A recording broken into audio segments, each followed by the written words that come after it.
¿Le parece si comenzamos comentando un poquito sobre la presentación de la canciller Eda Rivas mañana en el Congreso? ¿Cuáles son sus apreciaciones? ¿Y qué le parece esta propuesta, o lo que ha dicho en realidad el presidente del Consejo de Ministros, Juan Jiménez, de que ya resulta arcaico que se tenga que pedir permiso al Congreso para que el presidente viaje? No, yo creo que está equivocado. La Constitución establece 2 supuestos de vacancia.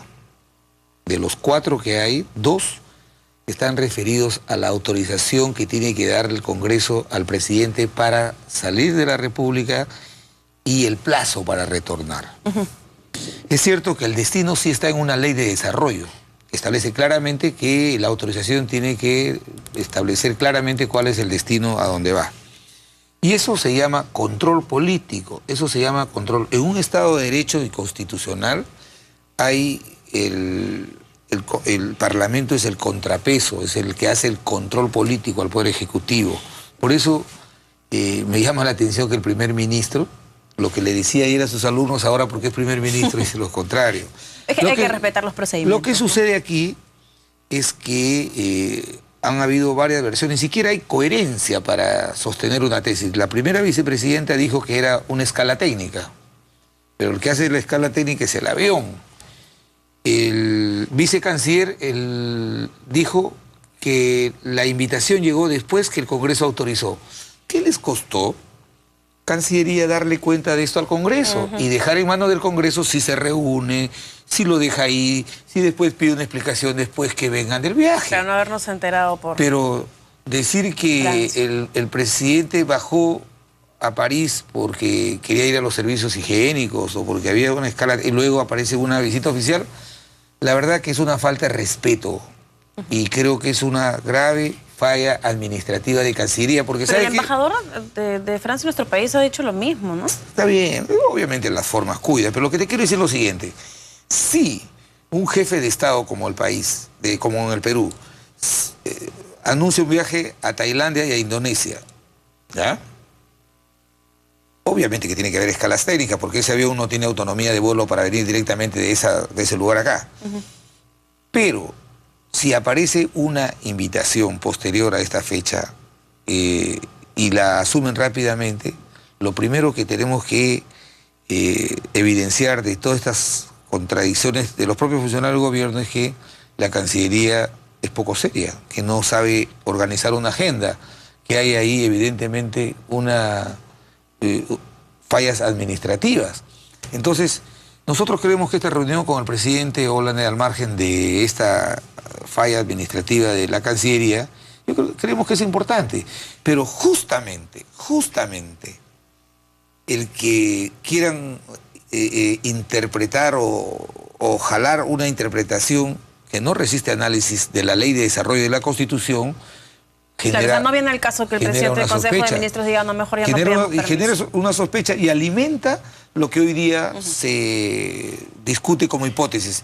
Fue porque los franceses están interesados en hacer la línea 2 del metro, fue porque están interesados en vendernos un satélite. Entonces, yo creo que si esta reunión ha sido fructífera con el presidente Hollande, si ha sido para pedir, por ejemplo, que los peruanos puedan ingresar como turistas a la zona euro, porque ni el propio presidente Humala sabía, porque cuando salió a decir que con esa visa los peruanos podían ir a trabajar a España, al toque más bien los cancilleres se dieron marcha atrás. Entonces yo creo que es un tema de organizar, de respetar, porque por si acaso, en este caso el Congreso no es una mesa de partes.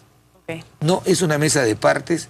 Esta es el pedido de autorización es control político al que el Parlamento no puede renunciar. Claro. Y que la ministra de Relaciones vaya mañana ¿Eso qué es parte de ese esta ejercicio. Presentación? Que explique.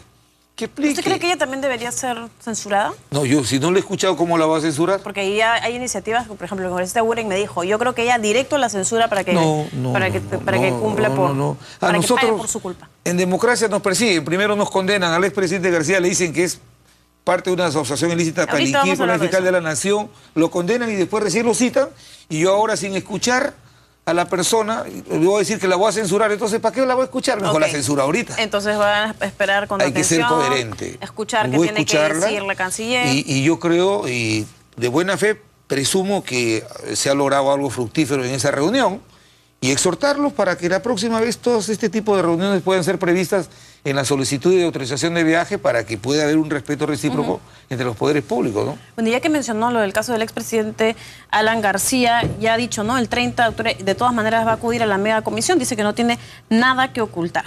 Por supuesto, evidentemente que, fíjese, el señor Tejada, que quiere hacerse una figura pública no haciendo un buen trabajo en el Parlamento como legislador, cree que mancillando las honras de las personas que han servido al país puede hacerse una figura política.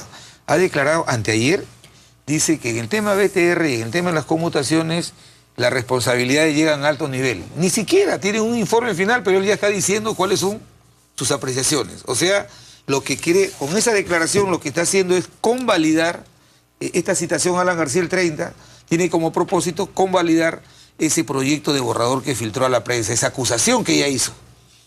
Y segundo, que en el tema de BTR también lo hay, y sin que el presidente se haya pronunciado si va a asistir o no a este emplazamiento del 30 de octubre, ya dijo, si no va, le damos orden de arresto, lo llevamos de grado de fuerza. De grado fuerza porque, solamente para ganar un titular. Se puede así seguir mancillando la dignidad de una persona que le ha servido 2 veces al país como jefe de Estado y que ha respetado la institucionalidad democrática.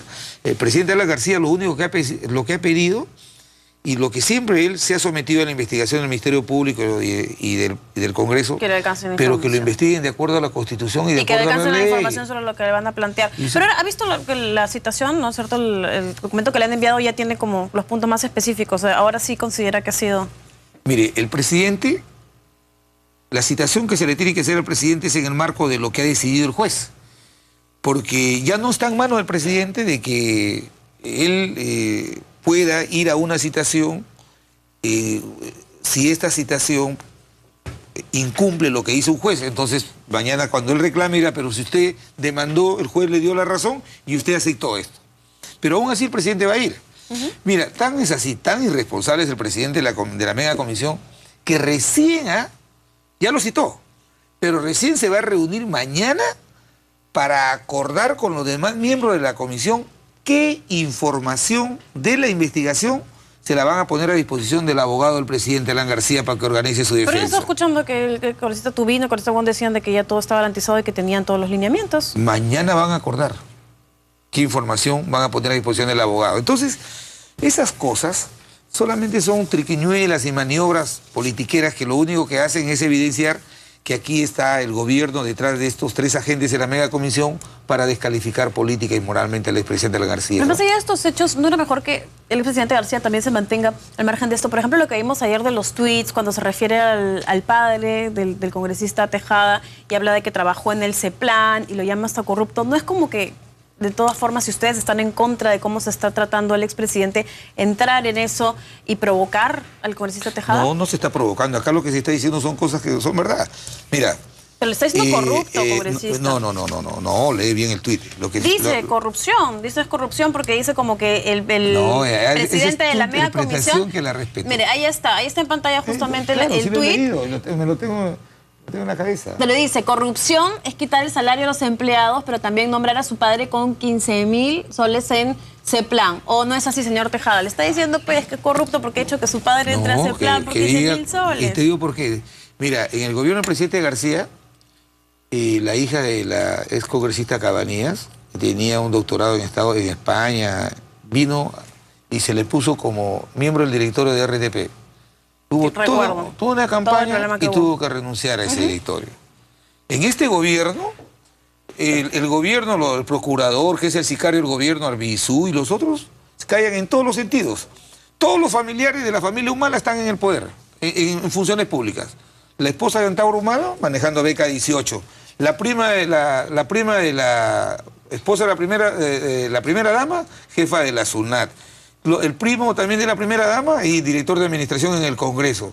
Y ahora el papá del presidente de la mega comisión, por favor. Ok, pero en este caso le está diciendo, como hemos visto en el tweet, corrupción, y además el CEPLAN ha enviado después un comunicado diciendo que David Tejada Pardo, el padre del congresista, laboró hasta junio del 2012 en la institución y que su contratación había cumplido con los requisitos profesionales y legales. Y más que nada el tema de la forma, congresista. Pero está bien, bueno, eso yo respeto tu interpretación.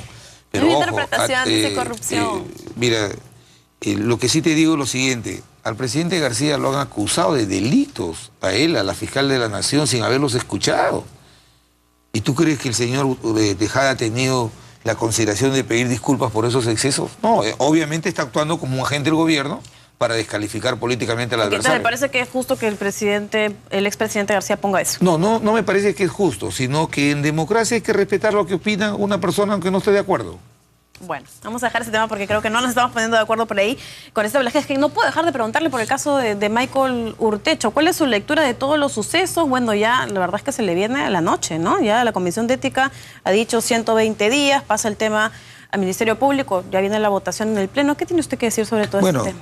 Yo lamentar esto porque el prestigio del Parlamento está venido a menos y esto ahonda el desprestigio que tiene el Congreso como institución y obviamente eso no es bueno para la salud democrática del país. El Parlamento va a tener que acompañar la consolidación del proceso democrático del país.